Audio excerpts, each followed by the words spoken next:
Environment business environment हामीले अध्ययन गर्दै गर्दा हामीहरूले इन्भाइरोमेन्टल स्क्यानिङ पनि अध्ययन गर्नुपर्ने हुन्छ र यसै अन्तर्गत सुरुमा हामीहरूले वाट इज इन्भाइरोमेन्टल स्क्यानिङ भनेर थाहा पाउनुपर्छ। आखिर इन्भाइरोमेन्टल स्क्यानिङ भनेको के रहेछ त? Environmental scanning is the process of gathering भनेको कलेक्ट गर्ने, एनालाइजिङ त्यो ग्यादर गरेको कुरालाई एनालाइज गर्ने र इन्टरप्रिटिङ इन्फर्मेसन भनेको यसलाई इन्टरप्रिट गर्ने, आफ्नो तरिकाले एउटा एक्सप्लेनेसन गर्ने about the internal external and internal. Environmental scanning भनेको इन्भाइरोमेन्टबाट डाटाहरू अथवा इन्फर्मेसनहरू ग्यादर गर्ने, त्यसलाई एनालाइज गर्ने र इन्टरप्रिट गरेर गर्ने कुरालाई इन्भाइरोमेन्टल स्क्यानिङ भनिन्छ। It helps organisations detect early signs of opportunities. Environmental स्क्यानिङले हाम्रो बिजनेस अथवा अर्गनाइजेसनलाई अपर्च्युनिटिज र थ्रेट्सहरूको बारेमा के गरिदिन्छ त? साइन्सहरू दिने गर्दछ। अब techniques for forecasting and qualitative scanning. अब हामीहरूले यो इन्भाइरोमेन्टल स्क्यानिङ गर्ने टेक्निक्सहरू हुन्छ, मेथड्सहरू हुन्छ कि र त्यो मेथडहरू के छ भनेर पढ्दैछौँ। Techniques for forecasting and qualitative scanning.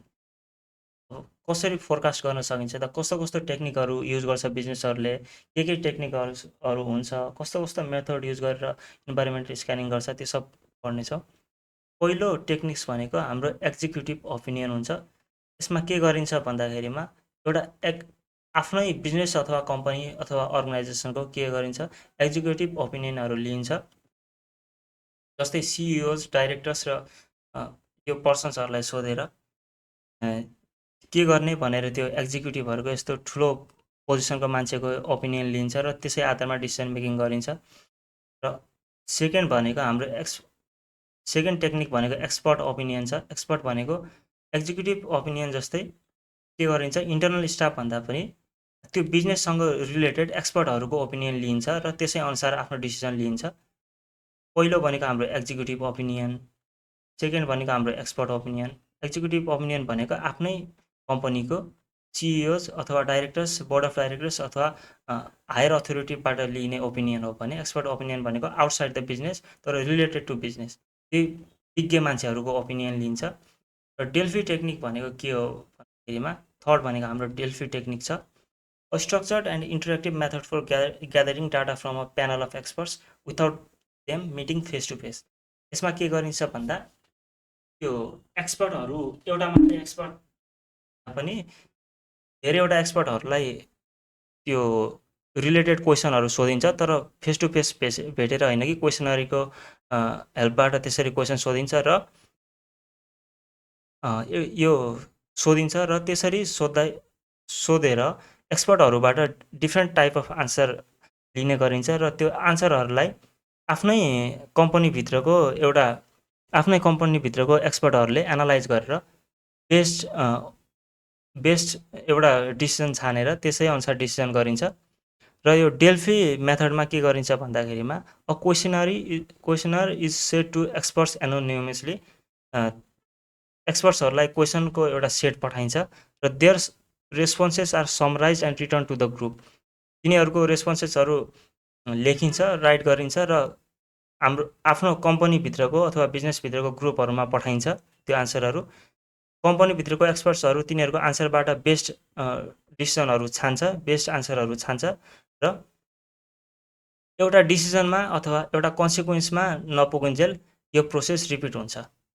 के गरिन्छ डेल्फी मेथडमा एक्सपर्ट्सहरूलाई, एउटा मात्र एक्सपर्ट होइन, विभिन्न एक्सपर्टहरूलाई रिलेटेड आफूलाई चाहिएको, आफूलाई लिनुपर्ने डिसिजनमा क्वेसनहरू पठाइन्छ र क्वेसनहरू पठाउँदै गर्दा उताबाट त्यसरी आन्सरहरू लिन्छ, विभिन्न एक्सपर्ट्सबाट डिफ्रेन्ट आन्सर्सहरू लिन्छ र तिनी सबै आन्सरहरूबाट आफ्नो कम्पनीभित्रको यो डिसिजन मेकरहरूले आन्सरहरू एउटा आफूलाई बेस्ट आन्सरहरू लागेको चुज गर्दछन् र त्यसै अनुसार डिसिजन गर्दछन्। हाम्रो फोर्थ मेथड भनेको एक्स्ट्रापोलेसन मेथड छ। एक्स्ट्रापोलेसन मेथड भनेको a quantitative method that relies on the assumption that the future will be resemble the past. भनेको फ्युचरले पास्टलाई रिजेम्बल गर्छ अथवा पास्टको जस्तै फ्युचरमा पनि हुन्छ भन्ने एउटा मान्यतालाई लिएर यो मेथडमा गरिन्छ। इन्भाइरोमेन्टल स्क्यानिङ गरिन्छ। Planners take historical data that is sales figures from last 5 years and extend the trend line into the future. भनेको प्लानर्सहरूले के गर्दछ, हिस्टोरिकल डाटाहरूलाई लिएर त्यसै अनुसार के गरिन्छ, स्क्यान गर्ने गर्दछ र यस्तै फ्युचरमा पनि हुनसक्छ भनेर प्रिडिक्ट गर्दछ एक्स्ट्रापोलेसन मेथडमा। र हिस्टोरिकल एनालोगी भनेको अर्को मेथड छ environment. This is a method that relies on the gut feeling, creativity and rational judgement of the planner rather than complex mathematical models.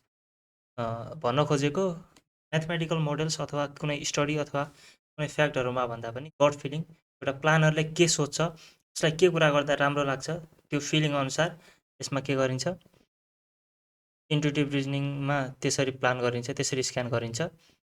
र अर्को मेथड रहेको छ हाम्रो सिनारियो बिल्डिङ। सिनारियो बिल्डिङमा के गरिन्छ, technique use to prepare for uncertainty by creating detailed stories about multiple possible futures. भनेको scenario बिल्डिङमा मल्टिपल फ्युचरहरू प्रिडिक्ट गरेर सिनारियोहरू बिल्ड गरिन्छ। यसमा एउटा भन्दा पनि 3वटा, मल्टिपल भनेको 2-3वटा फ्युचरहरू प्रिडिक्ट गरिन्छ। र यो भयो भने के त, यस्तो पनि हुनसक्छ, अनि यो भएन भने प्लान यस्तो पनि आउनसक्छ र सी टाइपको यसरी पनि आउनसक्छ भनेर 2-3वटा प्रिडिक्ट गरिन्छ। Instead of predicting one future, यसमा एउटा फ्युचर भन्दा पनि द कम्पनी बिल्ड्स 2-3 सिनारियोज, 2-3वटा सिनारियोहरू बिल्ड गर्छ यो scenario building मेथडमा।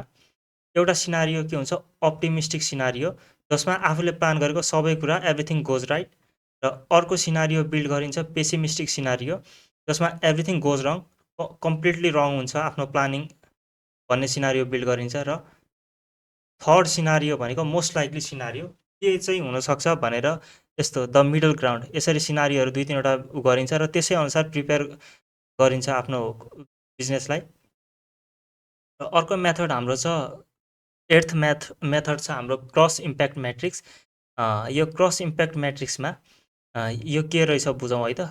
A more advance tool use to analyse how two different future events might affect each other. भनेको यो क्रस इम्प्याक्ट म्याट्रिक्स भनेको यो एडभान्स टुल हो, एउटा पुरानो, यो अरू बाँकी मेथडहरूभन्दा अलिकति मोडर्न मेथड हो। यसमा कसरी एउटा इभेन्टले फ्युचरमा हुने अर्को इभेन्टलाई अफेक्ट गर्छ भनेर यसमा स्टडी गरिन्छ। For example, if event A happens does the probability of event B increase or decrease. एउटा एक्जाम्पल लिएर हेर्दाखेरि इभेन्ट ए भयो भने त्यो इभेन्ट एले इभेन्ट बी हुने सम्भावना बढाउँछ कि घटाउँछ भनेर यसरी एउटा म्याट्रिक्स बनाएर ए र बी गरेर यसरी स्टडी गरिन्छ यसमा। र अरू टेक्निक्सहरू छ हाम्रो बिजनेस स्क्यानिङको, अरू टेक्निक्सहरू छ यो स्ट्राटेजिक एनालाइसिस फ्रेमवर्क। अघिबाट क्वान्टिटेटिभ हेरिरहेको थियो मेथडहरू, अब स्ट्राटेजिक मेथडहरू हेरौँ है त। स्ट्राटेजिक मेथडहरूमा सुरुमा छ हाम्रो सोर्ट एनालाइसिस। यो हामीले फर्स्ट इयर +2मा पनि पढिरहेकै कुरा हो। सोर्ट एनालाइसिस भनेको हामीले रेगुलर बेसिसमा पनि सुनिरहेकै हुन्छौँ। र सोर्ट भनेको हाम्रो स्ट्रेन्थ, विकनेसेस, अपर्च्युनिटिज र थ्रेट भन्ने कुरा आउँछ। यो 4वटा कुराको एनालाइसिस गरिन्छ। स्ट्रेन्थ र विकनेस विथिन अ बिजनेसको हेरिन्छ। हाम्रो आफ्नो स्ट्रेन्थ भनेको तागत भनिन्छ त, हामी स्ट्रङ पोइन्ट हो कि स्ट्रेन्थ भनेको आफ्नो बिजनेसको स्ट्रङ पोइन्ट एनालाइज गरिन्छ यसमा। विकनेस, कमजोरी एनालाइज गरिन्छ। अपर्च्युनिटी र थ्रेट भनेको एक्सटर्नल इन्भाइरोमेन्टबाट गरिने कुरा हो। एक्सटर्नल इन्भाइरोमेन्टबाट हामीले के कस्तो अपर्च्युनिटीहरू पाइरहेका हुन्छौँ, कसरी ग्र्याब गर्छौँ त्यो कुरा, र के कुराबाट बच्नुपर्छ, कुन कुन थ्रेटलाई ट्याकल गर्नुपर्छ भन्ने कुराहरू पनि यसमा स्टडी गरिन्छ। यसलाई सोर्ट एनालाइसिसलाई 2टा फ्याक्टर्सहरूमा डिभाइड गरेको छ। पहिलो फ्याक्टर रहेको छ हाम्रो इन्टर्नल फ्याक्टरहरू। इन्टर्नल फ्याक्टरहरूमा सुरुमा स्ट्रेन्थ आउँछ। स्ट्रेन्थ भनेको what company does well, company के कुरामा राम्रो छ त, त्यो यस्तो कुराहरू स्टडी गरिन्छ। अब स्ट्रेन्थमा फर एक्जाम्पल स्ट्रङ ब्रान्ड, कुनै एउटा कम्पनीको राम्रो ब्रान्ड हुनसक्छ, त्यो उसको लागि प्लस पोइन्ट भयो। क्यास रिजर्भ, कुनै कम्पनी अथवा बिजनेसको लागि राम्रो क्यास रिजर्भ छ भने त्यो कम्पनीको लागि त्यो एउटा प्लस पोइन्ट भयो। स्ट्रेन्थ भनेको कम्पनीको आफ्नो इन्टर्नल प्लस पोइन्ट, के कुरा अरू कम्पिटिटर्सहरूभन्दा बेटर गरिराखेको छ, त्यस्तो कुरालाई गरिन्छ। र अर्को इन्टर्नल फ्याक्टर रहेको छ विकनेस।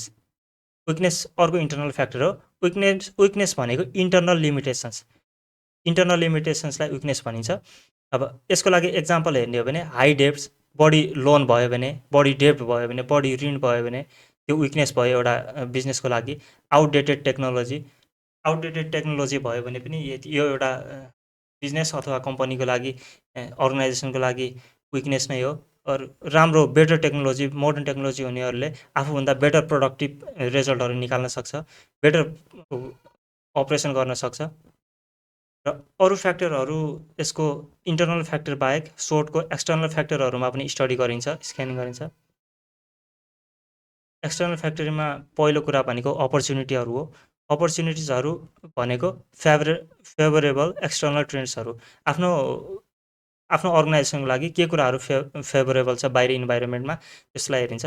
जस्तै एक्जाम्पल, अ कम्पिटिटर फेलिङ। हाम्रो अर्गनाइजेसन अथवा बिजनेसको लागि एउटा कम्पिटिटर फेल हुनु भनेको एउटा राम्रो अपर्च्युनिटी हो।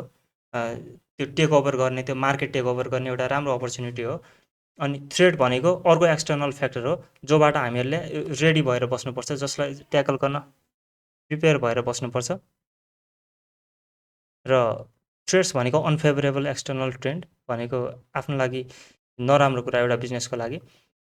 एक्जाम्पल भनेको न्यू रेगुलेसन्स। अब मार्केटमा मार्केट रेगुलेसनहरू नयाँ आयो भने त्यसलाई ट्याकल गर्न अलिकति प्रिपेयर भएर बस्नुपर्ने हुन्छ। त्यो भनेको एक्सटर्नल फ्याक्टर भयो। अब strategic business analysis, strategic environmental स्क्यानिङको पहिलो हामीहरूले मेथड पढ्यौँ SWOT एनालाइसिस, जसमा स्ट्रेन्थ, विकनेस, अपर्च्युनिटी र थ्रेटहरूमा वर्क गरिन्छ, यिनीहरूको स्टडी गरिन्छ भने अर्को हाम्रो मेथड रहेको छ पेस्टेल एनालाइसिस। यो पेस्टेल भनेको यो म्याक्रो इन्भाइरोमेन्ट भनेको ठुलो एनालाइसिस हो। यसमा के गरिन्छ भन्दा यसमा पेस्टेलको full form political, economical, social, technological अनि इन्भाइरोमेन्टल र लिगल, यस्तो सबै फ्याक्टरहरूको स्टडी गरिन्छ। जसले गर्दा अब पोलिटिकल फ्याक्टरहरू स्टडी गर्दा हामी एउटा बिजनेसले के स्टडी गर्नुपर्छ, ट्याक्स पोलिसीहरू स्टडी गर्नु पर्यो, पोलिटिकल स्टेबिलिटी कतिको छ देशमा Okay, त्यो everyone. स्टडी गर्नु Thank पर्यो, you so much for trade watching. रेस्ट्रिक्सनहरू Wait कस्तो for ठाउँमा part के 2. कुराहरू ट्रेड गर्न बन्देज गरेको छ, त्यस्तो कुराहरू हेर्नु पर्यो। अनि अर्को फ्याक्टर रहेको छ इकोनोमिक इन्भाइरोमेन्ट स्टडी। इकोनोमिक इन्भाइरोमेन्टको पनि एनालाइसिस गरिन्छ।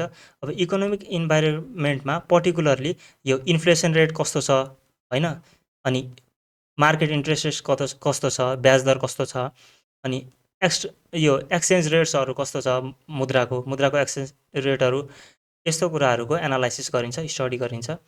र सोसियल फ्याक्टरहरूको एनालाइसिस गर्दा आफूले आफ्नो अर्गनाइजेसनको रिलेटेड ठाउँको पपुलेसन ग्रोथ कस्तो छ, त्यहाँको लाइफस्टाइल चेन्जेस कस्तो छ, पहिला मान्छेहरू कुन ट्रेन्ड चलिरहेको थियो, अहिले कस्तो ट्रेन्ड छ, मान्छेहरू कतिसम्म खर्च गर्न सक्छ, यस्तो कुराहरूको स्टडी गरिन्छ। र एज डिस्ट्रिब्युसन, हाम्रो बिजनेस गर्दाखेरि एज डिस्ट्रिब्युसन पनि एउटा राम्रो ठुलो फ्याक्टर हो, यसको पनि स्टडी गर्नुपर्छ। र अर्को फ्याक्टर रहेको छ टेक्नोलोजिकल फ्याक्टर। यसमा रिसर्च एन्ड डेभलपमेन्ट एक्टिभिटीहरू कतिको कसरी गरिन्छ, अटोमेसन भन्ने कुरा र डिस्ट्रप्टिभ टेक्नोलोजी, यस्तो कुराहरूको के गरिन्छ, स्टडी गरिन्छ टेक्नोलोजिकल फ्याक्टरमा। र अर्को फ्याक्टर छ इन्भाइरोमेन्टल फ्याक्टर। इन्भाइरोमेन्टल फ्याक्टरमा कार्बन फुटप्रिन्टहरू, कार्बन कतिको सर्छ, कार्बन कति इमिसन गरेर आफ्नो बिजनेस सञ्चालन गरेछ, यस्तो कुराहरू। र इन्भाइरोमेन्टमा वेदरको कुराहरू भयो, क्लाइमेट लजहरू, क्लाइमेट सम्बन्धी कानुनहरूको यस्तो स्टडी गरिन्छ। र लिगल फ्याक्टरहरूमा अब कानुन सम्बन्धी स्टडी, लिगल एनालाइसिसमा कानुन सम्बन्धी गर्नुपर्छ, लेबर लजहरू, आफ्नो लेबर लजहरू, सेफ्टी स्ट्यान्डर्डहरू के गर्नुपर्छ, अनि कन्ज्युमर प्रोटेक्सनको लागि के लहरू छ, यस्तो कुराहरूको एनालाइसिस गरिन्छ। र पेस्टल एनालाइसिसमा ओभरअल म्याक्रो एनालाइसिस हो, म्याक्रो इन्भाइरोमेन्टको। यसमा बृहत्तर रूपमा धेरै कुराहरूको ओभरअल सबै कुरालाई समेटेर एनालाइसिस गरिन्छ। हाम्रो थर्ड मेथड छ हाम्रो स्ट्राटेजिक एनालाइसिसको इटप एनालाइसिस, जसलाई environmental threat and opportunity profile भनिन्छ। इन्भाइरोमेन्टल थ्रेड एन्ड अपर्च्युनिटी प्रोफाइलमा it is a summary technique. यो समरी टेक्निक हो जसमा स्क्यानिङ भइसकेपछि गरिने टेक्निक हो है त। A summary technique often used after scanning is complete. एउटा इन्भाइरोमेन्टल स्क्यानिङ कम्प्लिट भइसकेपछि गरिने टेक्निक हो। र it involves dividing the environment into different sectors. यसमा इन्भाइरोमेन्टलाई विभिन्न सेक्टरहरूमा डिभाइड गरिन्छ, जस्तै इकोनोमिक सेक्टर, मार्केट सेक्टर र इन्टरनेसनल सेक्टर। यसरी विभिन्न सेक्टरहरूमा इन्भाइरोमेन्टलाई डिभाइड गरिन्छ। र यसमा इकोनोमिक सेक्टरहरू, मार्केट र इन्टरनेसनल सेक्टरहरूको स्पेसिफिक थ्रेड्स, योसँग रिलेटेड थ्रेड्सहरू र यहाँबाट पाउन सकिने अपर्च्युनिटिजहरू लिस्ट गरिन्छ। जस्तै इकोनोमिक्स सेक्टरहरूबाट हामीहरूले फेस गर्नुपर्ने थ्रेडहरू र हामीले गेन गर्ने अपर्च्युनिटीहरू छुट्टा छुट्टै लिस्ट गरिन्छ र त्यो अनुसार आफ्नो बिजनेसको डिसिसन मेकिङ हुन्छ, प्लानिङ हुन्छ। र लास्ट मेथड छ स्ट्राटेजिक टेक्निक्सहरूको क्वेस्ट मेथड। क्वेस्ट मेथडमा के हो? क्वेस्ट मेथडको full form quick environmental scanning technique हो र यसमा के गरिन्छ भन्दा इट इन्भल्भ्स 4 स्टेप प्रोसेस। 4वटा स्टेपको प्रोसेस हो क्वेस्ट भनेको। Develop to keep scanning fast and relevant to strategic issues भनेको यस फास्ट स्क्यानिङको लागि एउटा 4 स्टेप प्रोसेस छ क्वेस्टमा। यसमा सुरुमा के गरिन्छ? इन्भाइरोमेन्टलाई अब्जर्भ गरिन्छ, त्यसपछि स्पेकुलेट गरिन्छ, एनालाइसिस गरिन्छ, एनालाइसिस अनुसार एउटा रिपोर्ट तयार गरिन्छ र त्यो रिपोर्टलाई इभ्यालुएट गरिन्छ, इभ्यालुएट गरेर त्यसपछि कम्युनिकेसन गरिन्छ। यो 4 स्टेप प्रोसेस हो र यतिकैमा हामीहरूले 4वटा स्ट्राटेजिक मेथडहरू र 8-10 कतिवटा हामीहरूले 8वटा क्रस इम्प्याक्ट 8वटा हामीहरूले क्वान्टिटेटिभ स्क्यानिङ मेथडहरू पढ्यो। टोटल हामीहरूले 12वटा मेथड पढ्यो र इन्भाइरोमेन्टल स्क्यानिङ टेक्निक्सहरू पछि हामीहरू अब पढ्न गइरहेका। Okay, thank you so much for watching this video. Make sure to like the video and subscribe the channel for part 3, and we will upload the part 3 of this chapter as soon as possible.